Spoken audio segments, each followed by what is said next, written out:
shalom. God say shalom. Shalom, my lady. Shalom, my lady. Yaakov Israel. Yaakov Israel.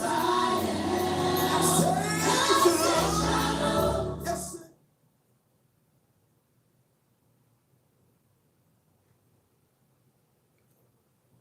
We'd like to take this opportunity to thank you for joining our weekly Torah study. This week's Torah study is a special treat. Bereshit, in the beginning. We join thousands of synagogues across the world as we turn the Torah scroll to the very first Torah portion, Bereshit. We hope and pray for your family as we begin this Torah reading cycle for this year, that you gain a deeper understanding, greater knowledge, and maybe perhaps in this Torah study or in the coming Torah studies, some jewels that maybe something new you've never considered, or perhaps maybe an insightful perspective. Bereshit, Genesis 1:1.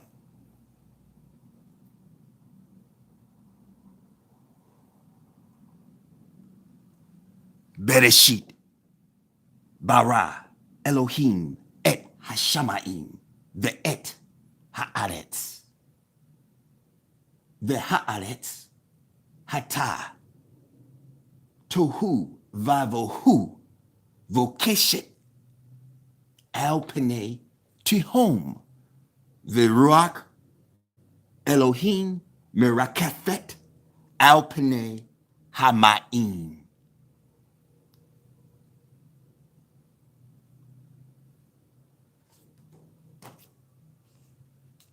In the beginning of Elohim's creating the heavens and the earth, when the earth was astonishingly empty with darkness upon the surface of the deep, the divine presence hovered upon the surface of the waters.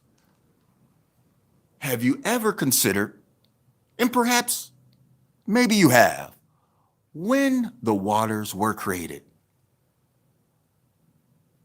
You know, if we take a look at the word hashamayim in the Hebrew, hashamayim, heavens, plural.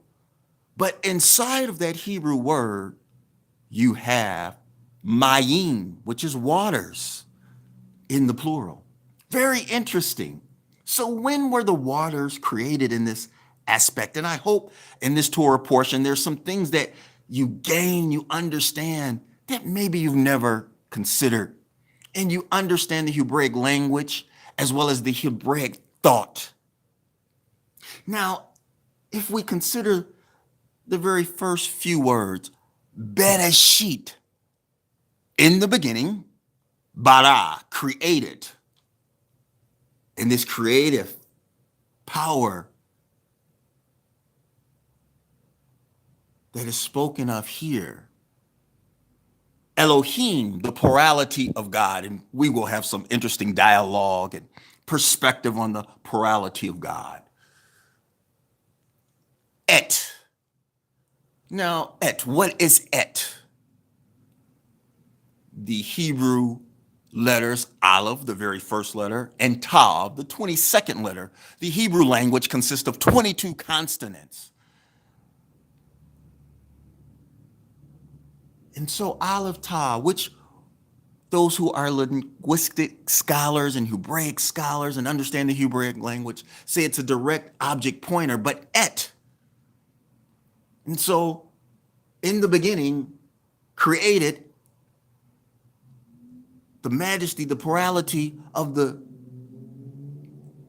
infinite eternal one created Aleph Tav, the first Hebrew letter and the very last Hebrew letter.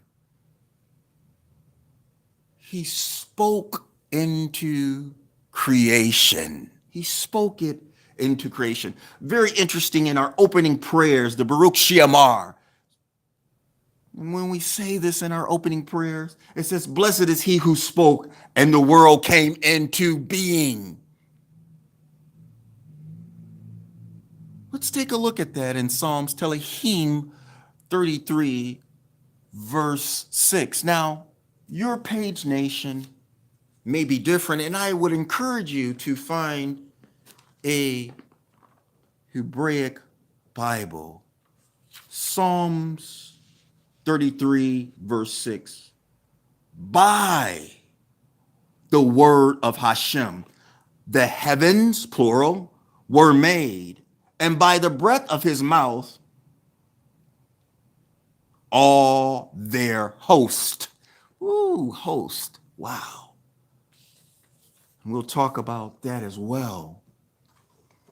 And I want to encourage you, what things are you speaking into creation? What things are you speaking into creation? What are you creating?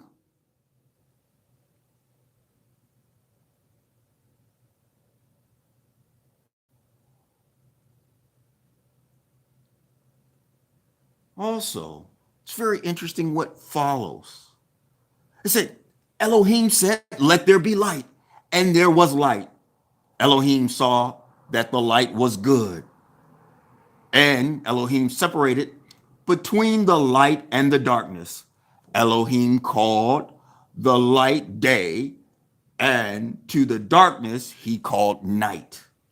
Now, what is very interesting, and maybe you've considered this before, or perhaps you have not, but as we generally think, sunlight and the sun was not created until day 4. So what is this light that is present here? What is this light? I ask you to join me in Proverbs chapter 8, verse 22.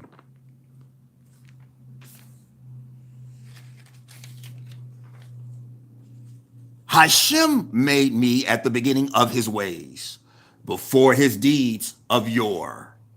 I have reigned for all time, from the beginning, from before there was the earth, when there were no depths, I was formed, when there were no pools, rich with water.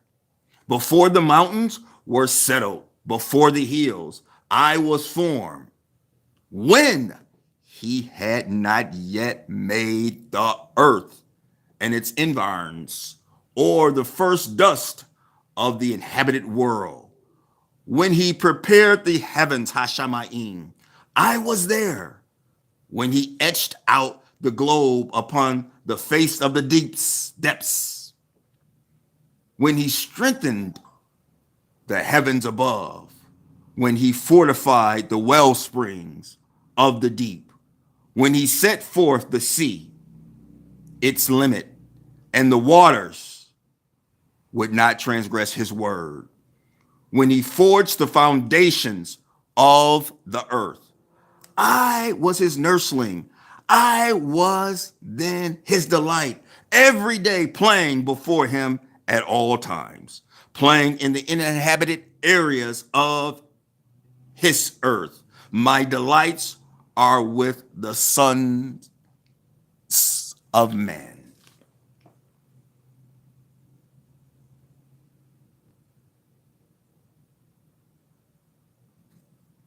Now, if you go to the opening of chapter 8, it will say,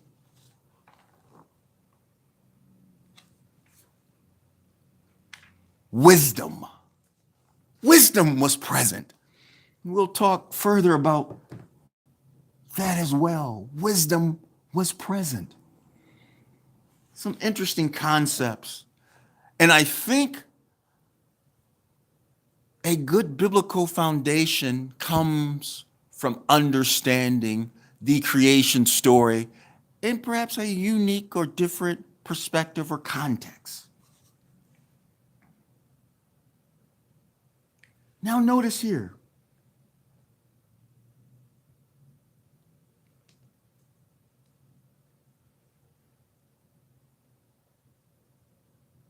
And there was evening and there was morning. One day. Now, if you look at it in the Hebraic, it says Yom Ikad. If it said first day, it would say Yom Rishon. Why does it say Yom Ikad? Why? Why does it say Yom Ikad? Why does it say Yom Ikad? The great Rashi, Jewish philosopher, says that everything was created in potential on the first day, but the actual generating takes place on the days that follow. Keep in mind, at this time, as we know in our finite wisdom, there is no conceptualization of time. God's time is not our time. We often say things as such, but really, there is no sun, moon, and stars for what we know as time. So what Rashi states here is that perhaps everything was created on day one, and then in their perspective process of creation came into on the following days. Elohim said, "Let there be a firmament in the midst of the waters, and let it separate between water and water." So Elohim made the firmament and separated between the waters that were beneath the firmament and the waters that were above the firmament. And it was so. God called the firmament heaven, Hashamayim, and there was evening and there was morning, Yom Shini, second day. But again, on the first day, he does not call it Yom Rishon. First day, he calls it Yom Ikad. Things to consider. Let's move on. Elohim said, "Let the waters beneath the Hashamayim heaven be gathered into one area, and let the dry land appear." And it was so. Elohim called dry land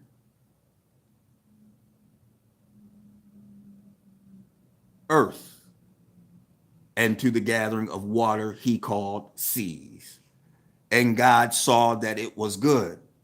No, hold on. Why not in day two he says anything about it being good? Very interesting perspective. Elohim said, "Let the earth sprout vegetation, herbage yielding seed, fruit trees yielding fruit, each after its kind, containing its own seed on the earth." And it was so. And the earth brought forth vegetation, herbage yielding seed after its kind, and trees yielding fruit, each containing its seed after its kind. And Elohim saw that it was good. And there was evening and there was morning, a third day. Did you ever notice? He said on day 3, good twice, but on day 2, he never said it was good. Now, there are those who perhaps consider and state that he was not finished with his creation in totality on day 2 and could not say it was good until day 3. And then he says it was good twice on day 3. And there was evening and there was morning, a third day. Also, it's very hard for some to consider the cycle of the day in its Hebraic connotation, is that the evening is the start of the day. Verse 14, as we move along.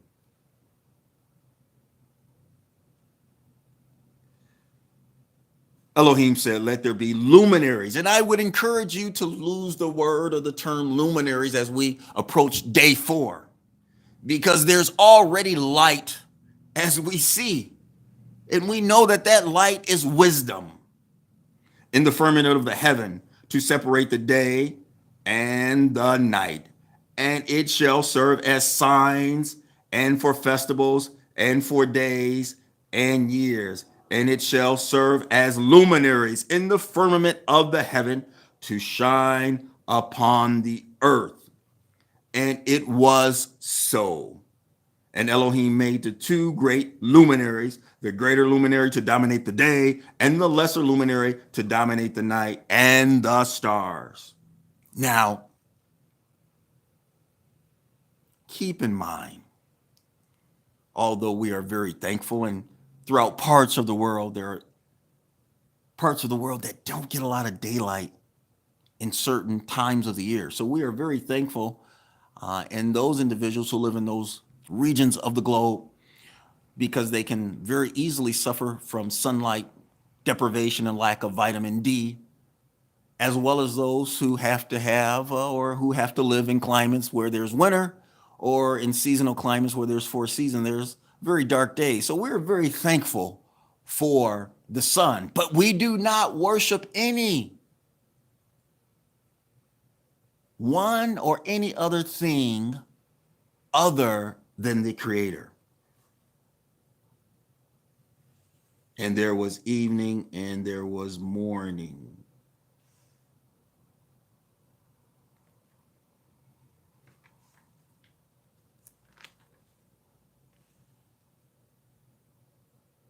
A fourth day. We're moving along.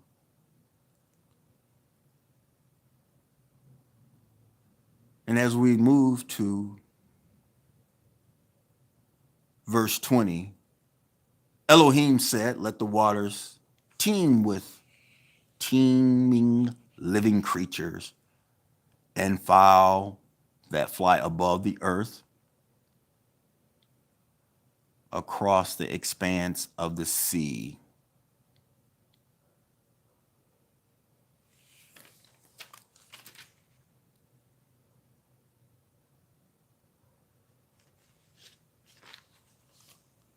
I'm moving along for the brevity's sake.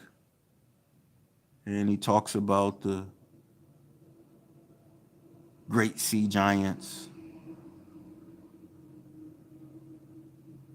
that creep up in the water, and the winged fowl of every kind. And Elohim saw that it was good. Elohim blessed them, saying, be fruitful and multiply, and fill the waters in the seas, and the fowl in the increase on the earth. And there was evening and there was morning, a fifth day. Now, as we get to day 6, says Elohim said, let the earth bring forth living creatures, each according to its kind, animal and creeping things and beast of the land, each according to its kind. And it was so. Elohim made the beast of the earth according to its kind, and the animal according to its kind, and every creeping being of the ground according to its kind. And Elohim saw that it was good. Now, very interesting, verse 26.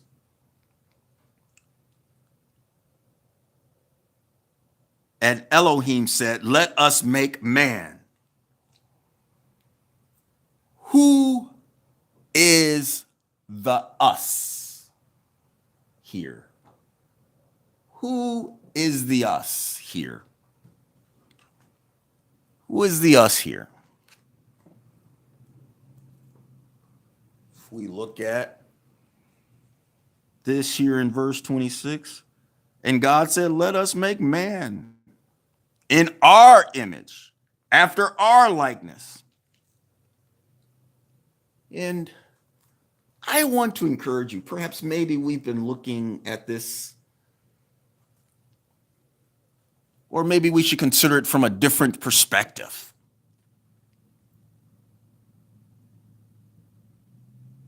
I found this some years ago in some of the training materials for the children at our synagogue, and it reads as such.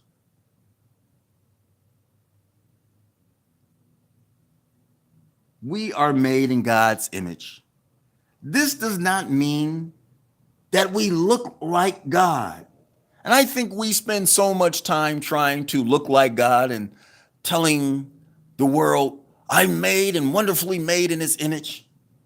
But this provides some new insight, perhaps. It means that we can act in God's ways. And I encourage you today, what ways are you acting in God's ways, or how are you acting in God's ways? Because if you take that conceptualization, now you're operating in the image of God. But who is the us here? You also see this at Genesis 11 and 7. Come, let us go down and therefore confound their language. Who is the us?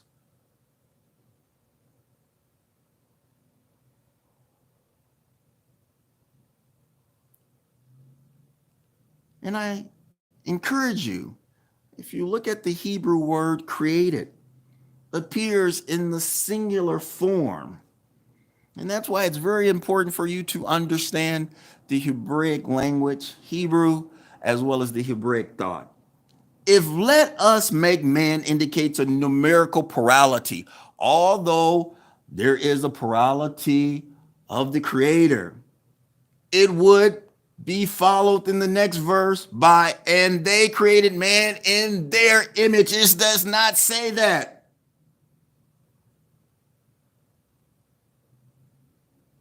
What it is indicating here in the Hebraic, the all-inclusiveness of God's or the Creator's attributes of authority and power, the plurality of his majestic, his throne,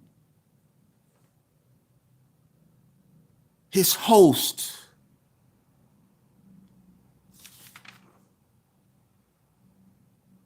his counsel.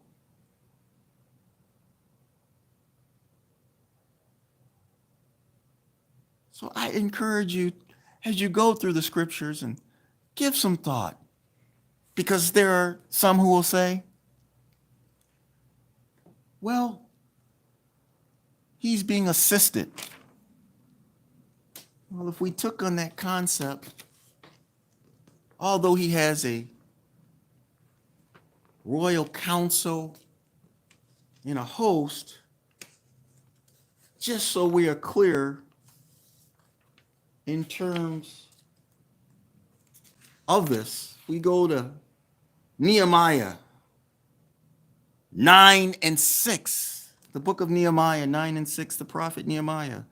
It reads on this wise: You alone, Hashem, you made the Hashamaim, the heavens, the host exalted heavens and all their legions, the earth and all that is upon it, the seas and all that is in them, and you give them all life, and all the heavenly legions bow to you.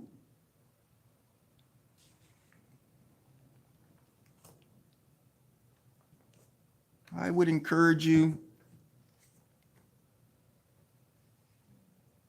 to look at this if you want some additional scriptures. Again, Genesis 3 and 22, 11 and 7, Isaiah 6 and 8, 1 Kings 22, verses 19 through 23, Job 15, verse 8, and Jeremiah 23 and 18.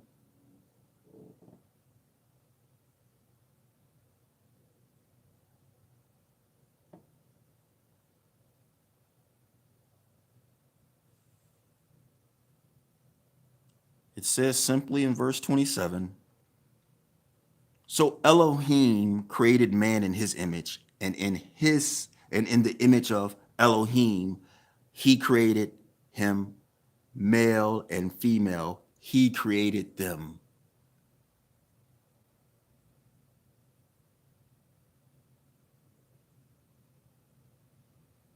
So I would encourage you, I hope there's been a few jewels that maybe you see in a different perspective, some things that you can utilize. I encourage you to continue to study the weekly Torah portions with us, with your family. And if you have any questions, feel free to reach out to synagogue, and we will certainly be with you at any time to help you on your journey of learning more and more and more